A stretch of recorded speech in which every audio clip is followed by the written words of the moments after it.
Eh bien, bonjour à toutes et à tous, c'est Météo37, j'espère que vous allez bien. En tout cas, moi ça va super et aujourd'hui on se retrouve pour cette nouvelle vidéo sous nouveau point météo où nous allons parler de la situation à venir sur notre pays pour cette semaine et les tendances à venir en s'approchant de la dernière décade du mois de décembre et donc en s'approchant des périodes de fête. Alors on va parler de tout ça évidemment dans ce point météo, mais avant ça je voulais vous faire un bilan, alors rapide mais un petit bilan quand même de la tempête d'Arag sur notre pays qui nous a apporté quand même de violentes rafales de vent avec évidemment les rafales les plus violentes du côté des côtes de notre pays, seulement même sur les côtes puisque on le savait, cette tempête ne devait être qu'une tempête côtière. Donc je vous ai fait une petite carte qui vous montre un petit peu les différentes rafales que l'on a eues du côté des côtes de notre pays. Là voilà cette carte. Alors si on ne prend pas en compte la Méditerranée, la rafale la plus forte qui a été enregistrée, c'est à Carteret, 159 km/h du côté de la Manche, un petit peu plus au sud d'ailleurs de Carteret, du côté de Granville, de la pointe du Roc il me semble, on a eu les 148 km/h et tout cela concorde finalement avec les prévisions que je vous donnais dans le tout dernier point que je vous avais fait avant l'arrivée de la tempête d'Arag. Je vous avais dit que sous grain, il fallait surveiller, il fallait être très attentif et surtout faire extrêmement attention puisque nous pouvions selon moi largement atteindre de manière locale évidemment les 150 km/h. Et bien finalement nous les avons carrément dépassés puisqu'on a atteint les 159 km/h. Et si on regarde les autres rafales qui ont été enregistrées, par exemple du côté de Fécamp 147 km/h, du côté de la Pointe du Raz 146 km/h, à Ouessant on a aussi atteint 144 km/h, Granville comme je vous le disais, Pointe du Roc 148 km/h, eh bien mes prévisions se sont avérées largement justes au passage de ces grains et à ces risques de rafales de 140 à 150 km/h de manière locale, surtout sur les caps exposés. Donc bon, je me souviens d'un commentaire qui me disait j'habite la Sarthe, je vais me nommer Météo 72 puis je vais annoncer la fin du monde, l'apocalypse avec 360 mètres de neige et des rafales à 1200 km/h pour évidemment se moquer.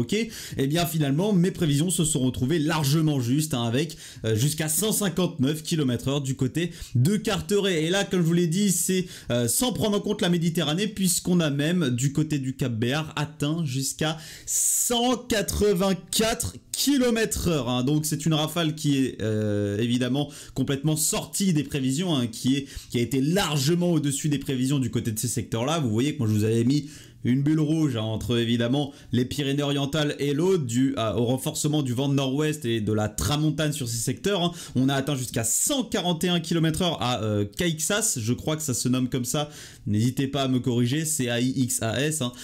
Donc 141 km/h à l'intérieur des terres des Pyrénées-Orientales et très souvent par contre, quand même dans mon petit zonage rouge que je vous ai mis entre l'Aude et les Pyrénées-Orientales, on a effectivement atteint les 100 à 120 km/h. Le 184 et le 141 sont des quand même rafales localisées mais que nous avons bel et bien enregistrées sur ces secteurs-là. Et un petit peu plus à l'ouest, du côté de la côte basque, on a atteint jusqu'à 149 km/h à la pointe de Sokoa évidemment, 139 km/h du côté de Cap-Breton dans les Landes et 119 km/h du côté du Cap Ferret. Alors apparemment j'étais le seul qui était quand même assez inquiété pour les rafales de vent du côté de la côte ouest de notre pays. Il n'y avait pas d'alerte orange au vent du côté des Pyrénées-Atlantiques ni dans les Landes. Alors moi je vous avais mis l'entièreté de la côte ouest en vigilance orange puisque comme je vous l'avais dit, je ne prends absolument aucun risque lorsqu'il s'agit de rafales de vent sous averse et sous grain comme ça qui peuvent être très virulentes et qui peuvent surtout arriver d'un coup comme ça peut surprendre. Les rafales sous grain, ce sont des rafales convectives et donc effectivement elles ont pu permettre aux rafales de vent d'atteindre 139 km/h du côté des côtes sud-ouest de notre pays. Donc ma vigilance orange et la carte que je vous avais fait se sont avérés largement justes. Il était effectivement nécessaire de mettre une vigilance orange sur ces secteurs là puisque quand vous atteignez 149 km/h évidemment elle ne peut être que justifier cette alerte orange.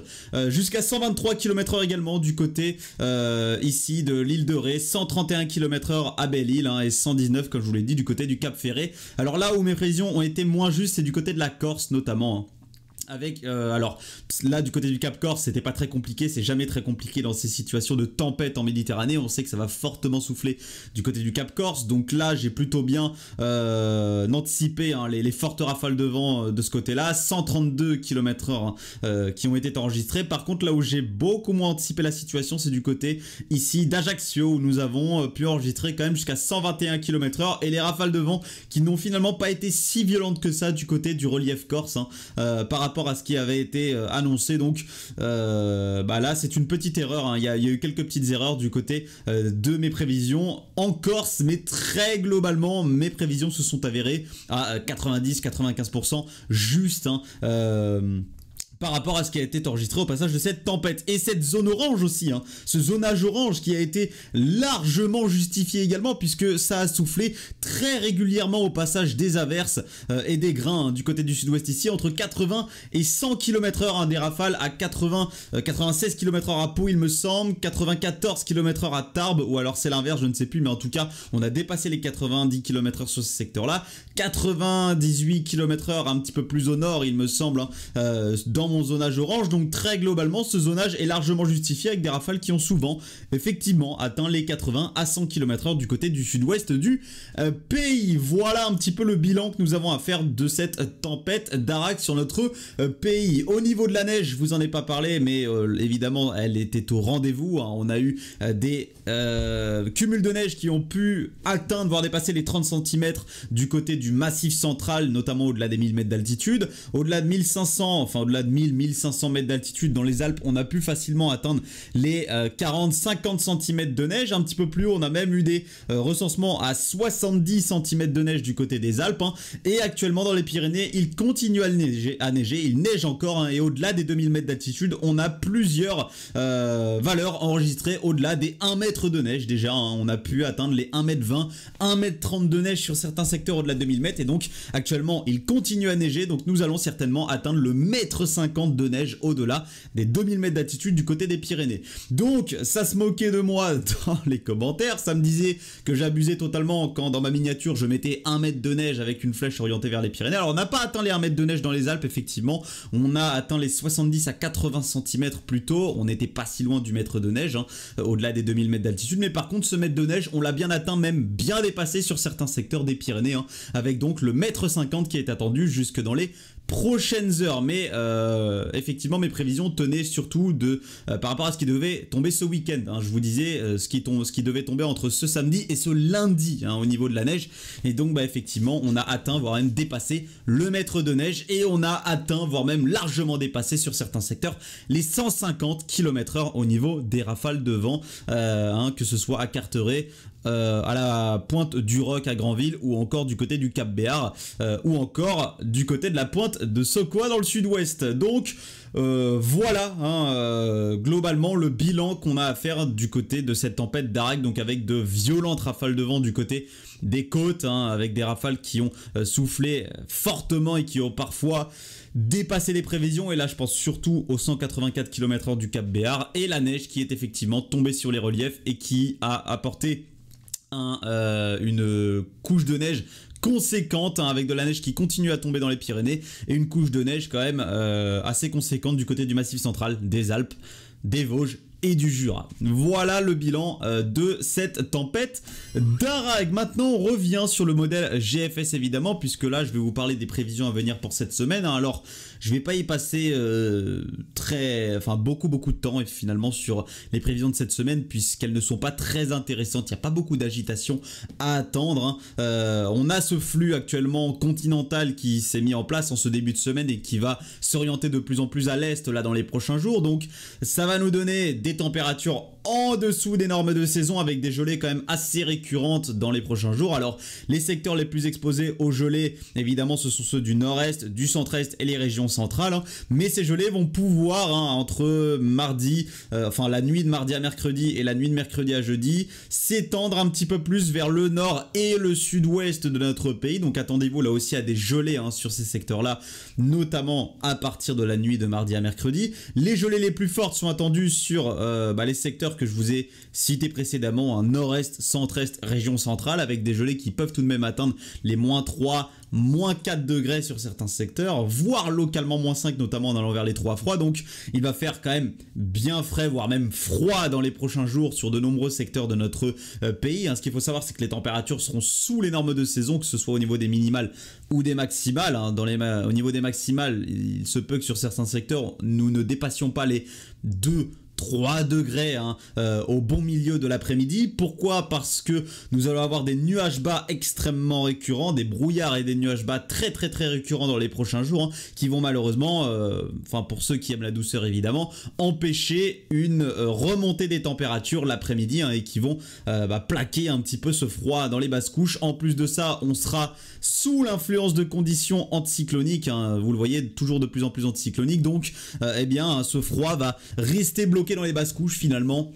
Et donc les températures vont rester en dessous des normes de saison dans les prochains jours. Au niveau de l'anomalie de la semaine, globalement elle est annoncée en déficit thermique évidemment, dans cette semaine là du 9 au 16 décembre on sera sur un déficit thermique mais qui ne sera pas énorme, finalement on sera sur un petit déficit thermique tout au long de cette semaine du 9 au 16 décembre, avec évidemment les anomalies les plus froides, les plus fraîches durant ce début et milieu de semaine. Alors les seules choses à surveiller, la seule agitation potentielle à surveiller, ce sont les pluies du côté notamment du Languedoc-Roussillon, des pluies qui sont encore une fois les bienvenus sur ces secteurs-là. On pourrait avoir des cumuls assez conséquents quand même qui pourraient dépasser les 40-50 mm de pluie, notamment entre jeudi et vendredi. Donc on surveille la situation du côté du Languedoc-Roussillon avec ces pluies qui vont remonter de Méditerranée, qui pourront se faire sous forme de neige du côté des Pyrénées, entre la moyenne et la haute altitude notamment, et qui pourront également donner quelques cumuls neigeux, là encore en remontant vers le massif central. Mais pas énormément d'agitation à part ça à attendre. Très globalement, on sera sur des conditions plutôt anticycloniques, avec un temps bien sec finalement pour cette semaine. Alors on surveillera en allant vers le début, milieu de semaine prochaine, un potentiel redoux, vous le voyez en flux de sud-sud-ouest, qui pourrait se mettre en place, et surtout le retour d'un flux plus océanique finalement sur notre pays. Donc là il faudra surveiller le retour de conditions plus dépressionnaires entre la fin de cette seconde décade et le début de la troisième et dernière décade du mois de décembre. Il faudra vraiment surveiller le retour de ce flux océanique et surtout des petites ondulations qu'on pourra avoir au niveau des températures.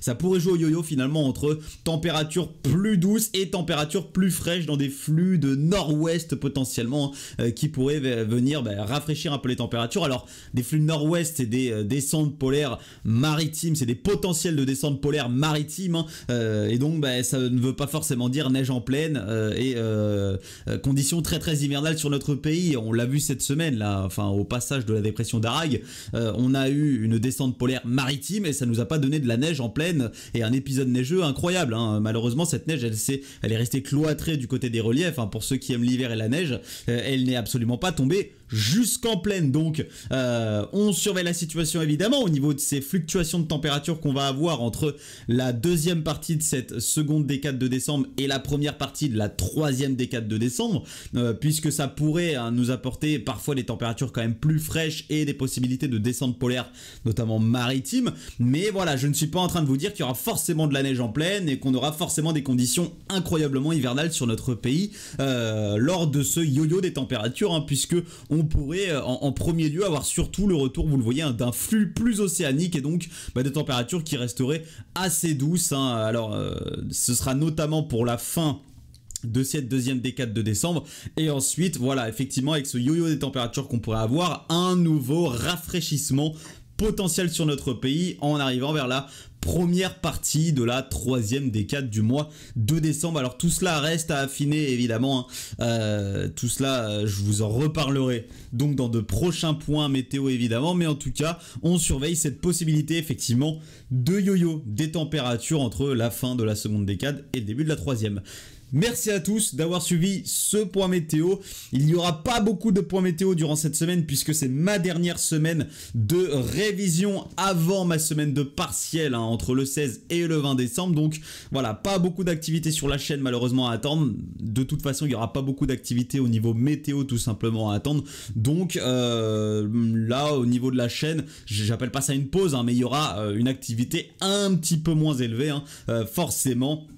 Avec tout ce qu'il y a à attendre au niveau météorologique et tout ce qu'il y a à attendre dans le privé pour moi avec l'arrivée des examens de fin de semestre. Merci à tous d'avoir suivi ce point météo. Moi je vous retrouve donc très bientôt pour un nouveau point météo en espérant vous parler de plus d'agitation et de plus de possibilités de conditions hivernales sur notre pays. Je surveille évidemment toujours la fin du mois de décembre avec le réchauffement stratosphérique qui va se mettre en place, qui est actuellement confirmé alors qu'il ne sera pas majeur, même si ce sera quand même un fort réchauffement stratosphérique qu'on va avoir et qui va effectivement venir fortement affaiblir le vortex polaire stratosphérique, ce qui va venir un petit peu chambouler les choses là-haut. Donc on en reparlera évidemment de ce réchauffement stratosphérique, des conditions dans la stratosphère et de ces possibles effets que nous aurons entre potentiellement les périodes de fête et le début du mois de janvier. C'était Météo 37, je vous souhaite à tous une très bonne semaine.